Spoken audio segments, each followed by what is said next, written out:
Hello students, welcome back to my channel Shubham lecturer. Student, अगर आप 12th में हैं और आपको इंग्लिश का पेपर देना है तो मैं आपके लिए लेकर आया हूं एक मोस्ट इंपॉर्टेंट वीडियो। स्टूडेंट, इस वीडियो में हम क्लास 12 इंग्लिश के उन सभी मोस्ट इंपॉर्टेंट लॉन्ग क्वेश्चंस को पढ़ेंगे जो कि इस बार आपके बोर्ड एग्जाम में पूछे जा सकते हैं। स्टूडेंट, अगर आप 12th में हैं और आपको बोर्ड एग्जाम देना है तो इस वीडियो को आपको शुरू से लेकर लास्ट तक देखना है, क्योंकि इस वीडियो में मैं आपका 8 नंबर बिल्कुल पक्का करवा दूंगा।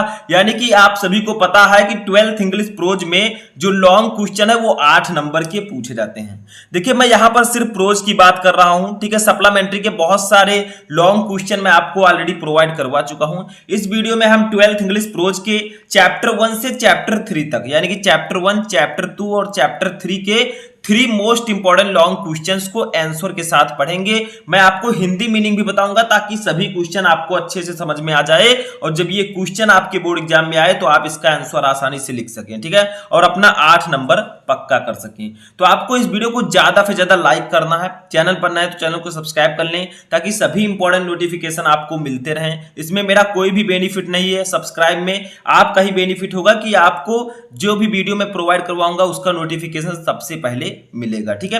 तो चलिए वीडियो को स्टार्ट करते हैं। सबसे पहले हम पढ़ेंगे अपने फर्स्ट चैप्टर के लॉन्ग क्वेश्चन को, ठीक है। तो देखिए, फर्स्ट चैप्टर आपका है the last lesson. First chapter का नाम है द लास्ट लेसन। तो देखिए यहां पर क्वेश्चन क्या है कि everybody during the his last lesson is filled with regret comment, ठीक है।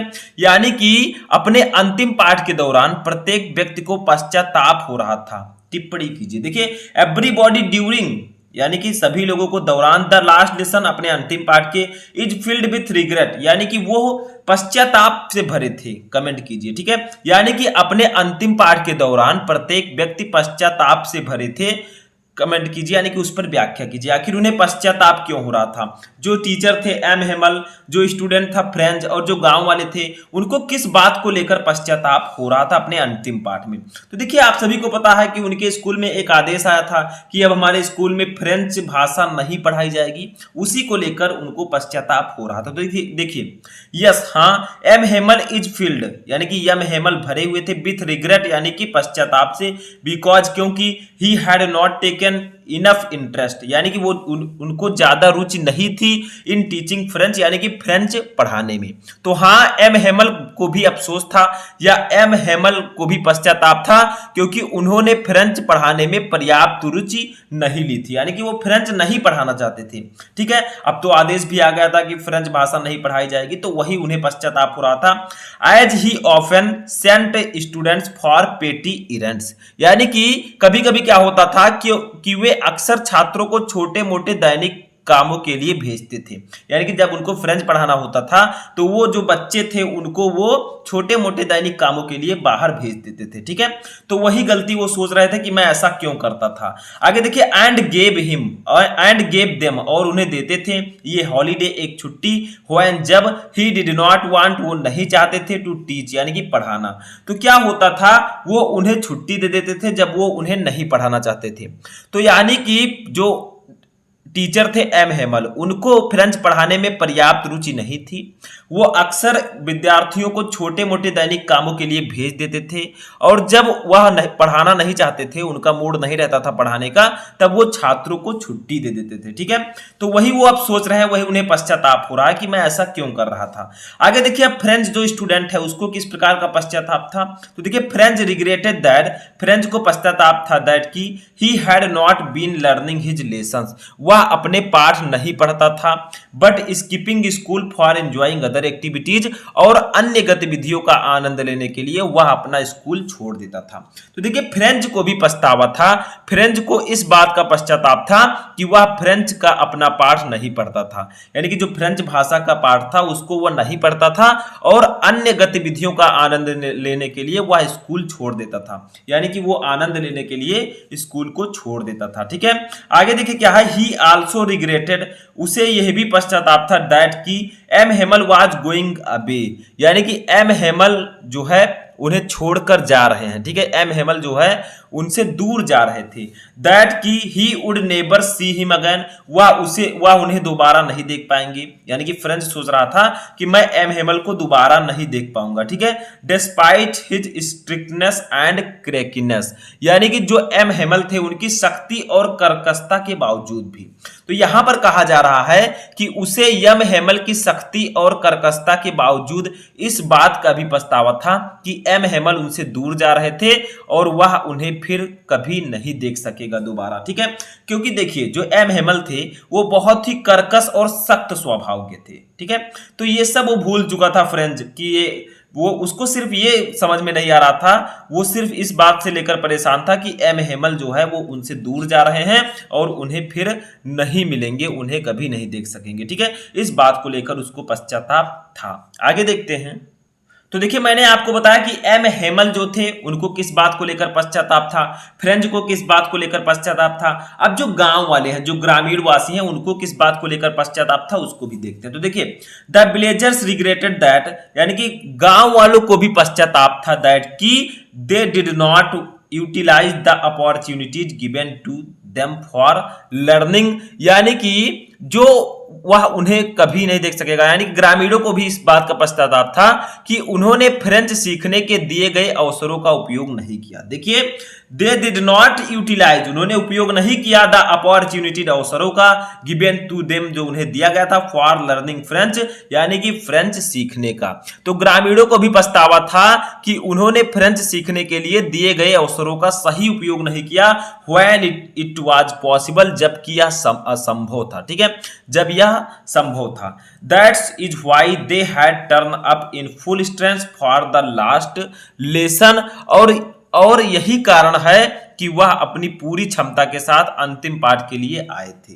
यानी कि जब अंतिम पाठ फ्रेंच का पढ़ाया जा रहा था तब वो लोग आए थे, क्योंकि वो लोग उस दिन भी आए थे क्योंकि उन्हें पश्चाताप था कि जब मुझे फ्रेंच पढ़ने का अवसर मिला तब हमने उसका सही उपयोग नहीं किया, ठीक है, उसका अवसर का सही उपयोग नहीं किया, जबकि यह संभव था, मैं चाहता तो उसको पढ़ भी सकता था, ठीक है। आगे देखिए 10 इस प्रकार all of them regretted that, सभी लोगों को पछतावा था, दैट की this was their last lesson in French, यानी कि यह उनका अंतिम फ्रेंच भाषा का पाठ था, ठीक है। इसीलिए जितने भी लोग थे उनको पछतावा था कि यह उनका अंतिम फ्रेंच भाषा का पाठ था, अंतिम फ्रेंच भाषा का पाठ होगा। तो यहां पर मैंने आपको बताया कि जो एम हेमल थे उनको किस बात का अफसोस था, जो फ्रेंच था उसको किस बात का अफसोस था, जो गांव वाले थे उसको किस बात का अफसोस था।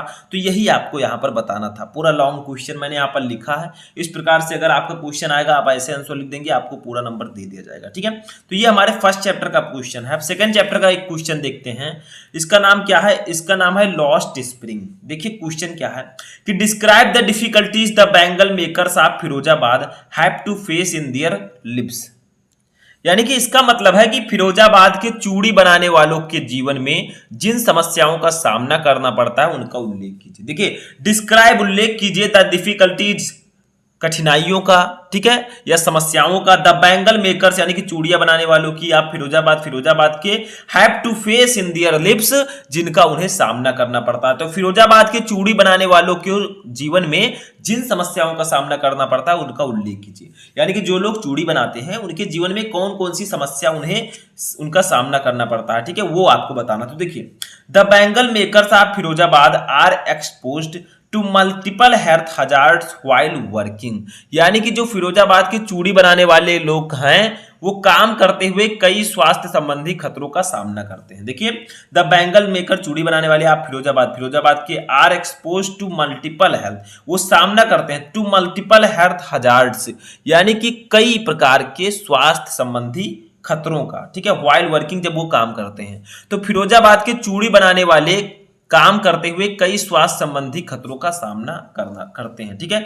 Many of them are children, उनमें से बहुत सारे बच्चे हैं, हु, जो कि work near hot furnaces during daylight, जो कि क्या करते हैं, दिन में गर्म भट्टियों के पास काम करते हैं। देखिए many of them are children, उनमें से कई ऐसे बच्चे हैं, who work near hot furnaces during daylight, जो भट्टियों के पास काम करते हैं, गर्म भट्टियों के पास काम करते हैं, ठीक है। इससे होता क्या है, देखिए इससे होता यह है often losing their eyesight before adulthood, और वे वयस्कता से पहले यानी कि जवान होने से पहले ही अपने आंखों की रोशनी खो देते हैं, ठीक है, क्योंकि वो गर्म भट्टियों के सामने कार्य करेंगे तो क्या होगा, वो अपनी आई साइट यानी कि आंखों की रोशनी खो देते हैं। यही सब समस्याएं हैं जिनका चूड़ी बनाने वाले लोगों को सामना करना पड़ता है। आगे देखिए, years of mind numbing toil I have killed, ठीक है, toil have killed all initiative and the ability to even think of taking up another profession.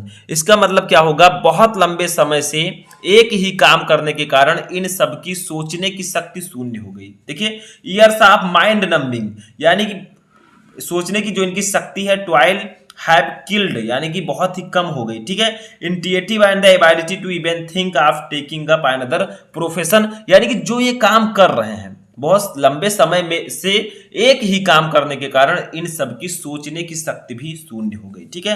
तो ये सब खतरे हैं जिनका सामना इन्हें करना पड़ता है। आगे भी देखते हैं, थोड़ा सा है, देखिए थोड़ा सा यहाँ पर आपको और समझना है, and the ability to even think of taking up another profession, इसलिए ये कोई दूसरा काम करने की सोच भी नहीं सकते, यानी कि जो ये सब शक्ति इनकी शून्य हो गई है, इसलिए ये कोई दूसरा काम करने के बारे में सोच भी नहीं सकते। देखिए, अनदर प्रोफेशन, कोई दूसरा काम करने के बारे में ये थिंक यानी कि सोच भी नहीं सकते, ठीक है। तो ये सब चीजें हैं। आगे चलिए देखते हैं, तो देखिए आगे है, दे आर नॉट एबल, ये समर्थ नहीं है, टू ऑर्गेनाइज यानी कि संगठित करने में देमसेल्फ अपने आप को, ठीक है, यानी कि ये लोग जो हैं अपने आप को संगठित करने में समर्थ नहीं है, into a cooperative due to blaming and exploitation by the politicians, authorities, money lenders and middleman, यानी कि जो पॉलिटिशियंस हैं, राजनेता हैं, ऑथराइटिस्ट हैं, ठीक है, यानी कि साहूकार हैं, money lender,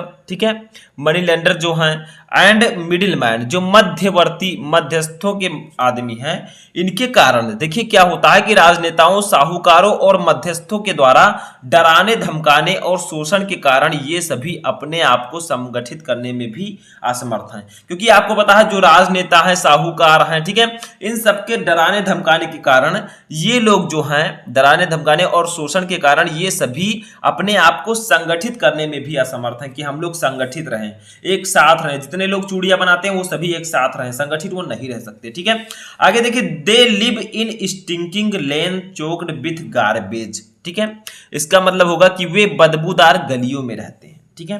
having home with crumbling walls यानी कि जो उनके घर की दीवारें हैं वो गिरने की अवस्था में हैं, वॉबली डोर्स, ठीक है, क्रम्बिंग वॉल्स का मतलब होता है जर्जर दीवारें हैं, ठीक है। उसके बाद में देखिए वॉबली डोर्स यानी कि जो दरवाजे हैं वो जर्जर दरवाजे हैं, नो विंडोज, इनके घर में कोई खिड़कियां नहीं है, over crowded with families of human and animals को एक्साइटिंग ए प्राइमेवल स्टेट, यानी कि इनके घर में कोई भी खिड़की नहीं है, एक ही जगह सारे परिवार और उनके साथ उनके जानवर रहते हैं। देखिए क्या है कि विथ फैमिलीज उनके परिवार, आप ह्यूमन आदमियों के, एंड एनिमल्स और जानवर को एक्साइटिंग ये प्राइमेवल स्टेट यानी कि एक ही स्थिति में वो रहते हैं। तो यहां पर कहा जा रहा है कि जो ये लोग हैं चूड़ियां बनाने वाले वो बदबूदार गलियों में रहते हैं जहां की नालियां कचड़ों से अटी हुई हैं, ठीक है, वहां की जो नालियां हैं वो कचड़ों से भरी हुई हैं। Having Holmes with crumbing walls यानी कि इनके घर की दीवारें जो है वो जर्जर हैं, वॉबली डोर्स जर्जर दरवाजे हैं, कोई भी विंडो नहीं है यानी कि खिड़की नहीं है, और बहुत ही भीड़ भाड़ की जगह पर ये रहते हैं अपने परिवार और जानवरों के साथ, ठीक है। आगे देखिए, they have not even enjoyed even one full meal in their entire lifetime because of their poverty, यानी कि उन्होंने अपने जीवन में एक बार भी अपनी गरीबी के कारण भरपेट भोजन नहीं किया। देखिए, they have not even enjoyed यानी कि उन्होंने कभी आनंद नहीं लिया, इवन वन फुल मील यानी कि एक बार जो है एक बार भरपेट खाने की, ठीक है, इन देयर इंटायर लाइफ टाइम अपने पूरे जीवन काल में, बिकॉज क्योंकि ऑफ देयर पॉवर्टी अपनी गरीबी के कारण, तो उन्होंने अपने जीवन में एक बार भी अपनी गरीबी के कारण भरपेट भोजन नहीं किया, ठीक है। तो ये सब चीजें हैं, समस्याएं हैं जो कि चूड़ी बनाने वाले लोगों को झेलनी पड़ती हैं, इन सब समस्याओं का सामना करना पड़ता है, ठीक है, उनकी आंखें भी खराब हो सकती हैं, बहुत सारी चीजें हैं जो कि मैंने आपको इस वीडियो में बताया। चलिए तीसरा क्वेश्चन देखते हैं। तो देखिए तीसरा क्वेश्चन हमारा है डीप वाटर चैप्टर से। क्वेश्चन क्या है कि what happened at the YMCA swimming pool which instilled fear of water in Douglas mind, यानी कि YMC पूल में क्या हुआ जिसने डगलस के दिमाग में पानी का डर बैठा दिया।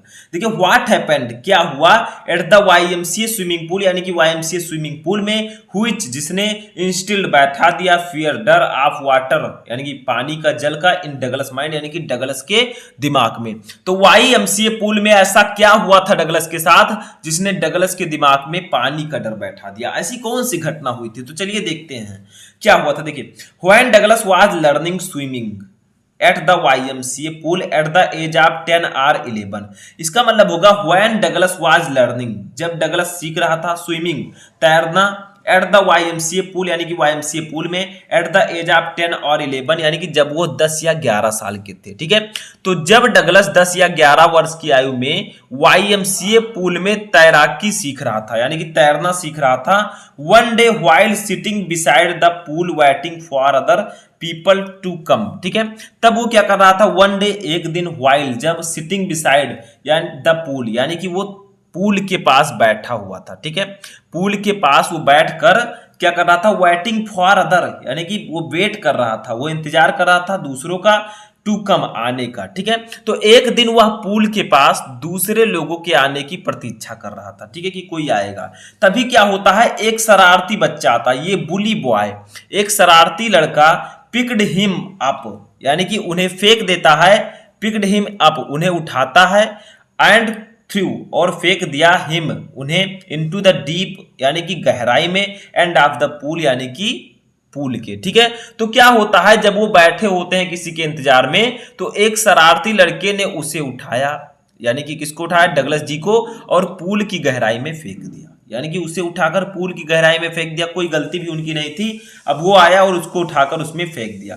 तब क्या हुआ, एज डगलस रियलाइज्ड, तब डगलस को क्या हुआ, महसूस हुआ कि दैट की ही में ड्राउन, यानी कि वह डूब सकता है। ठीक है, he made 3 attempts to come up to the water surface, तो उसने क्या किया, क्योंकि वो प्रयास करेगा बाहर निकलने का, लेकिन वो क्या किया, उसने पानी की सतह तक आने के लिए 3 प्रयास किए। देखिए 3 अटेम्प्ट, 3 प्रयास किए, बट फेल्ड, लेकिन असफल रहा, एंड फेल अनकॉन्शियस, और वो बेहोश हो गया। ठीक है, तो यहां पर क्या कहा गया है कि एज डगलस रियलाइज, जब डगलस को महसूस हुआ दैट की ही मे ड्राउन, वह डूब सकता है, he made 3 attempts to come up to water surface, तब वह पानी से बाहर आने का उसने 3 बार प्रयास किया, बट फेल्ड, लेकिन वह असफल रहा, एंड फेल कॉन्शियस, और वो बेहोश हो गया। ठीक है, तो क्या हुआ आगे, क्या हुआ कि जब डगलस ने महसूस किया कि वह डूब सकता है, तो उसने पानी की सतह तक आने के लिए 3 प्रयास किए, लेकिन असफल रहा और बेहोश हो गया। तब क्या हुआ, अल्टीमेटली, अंततः, he was rescued by someone, वह किसी के द्वारा बचा लिया गया, but this episode in his life, लेकिन बचा तो लिया गया वो, ठीक है, उनको बचा लिया गया, लेकिन उनके जीवन में इस घटना ने, ठीक है, क्या किया, डगलस जी के जीवन में इस घटना ने उनके मन में पानी के डर को बैठा दिया। देखिए life reinforce the fear of water, उनके इन डगलस माइंड, यानी कि क्या हुआ, इस घटना ने डगलस जी के मन में पानी के डर को बैठा दिया। ठीक है, क्योंकि वो पानी से बच चुके थे, मरने वाले थे, लेकिन उससे वो बच गए, तभी से उनके मन में पानी का डर बैठ गया, which he had first felt when, ठीक है, जब उन्होंने पहली बार ऐसा महसूस किया था। देखिए एक बार और उनके साथ घटना हुई थी, at the age of 3 or 4, यानी कि जब वह 3 या 4 वर्ष की आयु में क्या हुआ, he had been completely swamped by a huge wave at the seaside in California, यानी कि जब 3 या 4 वर्ष की आयु में उसे कैलिफोर्निया में समुद्र के किनारे एक बड़ी लहर ने पूरी तरह से डुबा दिया था। यानी कि जो डगलस जी थे, जब ये 3 से 4 वर्ष की आयु में थे, तब कैलिफोर्निया के जो समुद्र था, ठीक है, कैलिफोर्निया जो है, इसके समुद्र के किनारे एक बड़ी लहर ने पूरी तरह से उन्हें डुबा दिया था। ठीक है, लेकिन क्या हुआ, his father held on to him at that time to save him from drowning, but at the YMCA pool there was nobody, लेकिन क्या हुआ, उस समय उसके पिता ने उसे डूबने से बचाने के लिए मजबूती से पकड़ा था, परंतु YMCA पूल में कोई नहीं था। यानी कि जब वो 3 से 4 वर्ष की आयु में कैलिफोर्निया के समुद्र में पूरी तरह डूब गए थे, तब उनके पिताजी ने उसको पकड़ रखा था, ठीक है। लेकिन वाईएमसीए पूल में कोई भी नहीं था, वो जब डूब चुके थे, बेहोश हो गए थे, तब लोग वहां पर, तब किसी ने उसे बचाया था, ठीक है। तो यही एक ऐसी घटना है जिसके बारे में, जिसके कारण डगलस जी के माइंड में पानी का डर बैठ गया था, क्योंकि उसे किसी लड़के ने आकर पूल में फेंक दिया था। तब वो किसी तरह बाहर निकलने का प्रयास कर रहे थे, 3-4 प्रयास किए, लेकिन वो नहीं निकल पाए। तभी किसी ने उनकी जान बचा ली, वो बेहोश हो गए थे और किसी ने आकर उनकी जान बचा ली, उसका रेस्क्यू किया, और वो तभी से उनके मन में पानी का डर बैठ गया, ठीक है। तो इस प्रकार से आपको इसका आंसर लिखना है। मैंने आपको यहाँ पर 3 मोस्ट इंपॉर्टेंट लॉन्ग क्वेश्चन बताए। आई होप कि तीनों क्वेश्चन आपको समझ में आ चुके होंगे। देखिए, थोड़ा सा आपको हिंदी टू इंग्लिश ट्रांसलेशन में दिक्कत हो सकता है, मुझे भी कहीं कहीं हो जाता है, लेकिन आपको समझना है, चीजों को समझना सीखिए, ठीक है। आप उसका आंसर आसानी से लिख देंगे। तो आई होप कि आपको तीनों क्वेश्चन अच्छे से समझ में आ चुके होंगे। कैसा लगा आपको ये वीडियो, कमेंट बॉक्स में बताएं। हम मिलेंगे नेक्स्ट वीडियो में नेक्स्ट टॉपिक के साथ। तब तक आप लोग अपनी तैयारी करते रहें।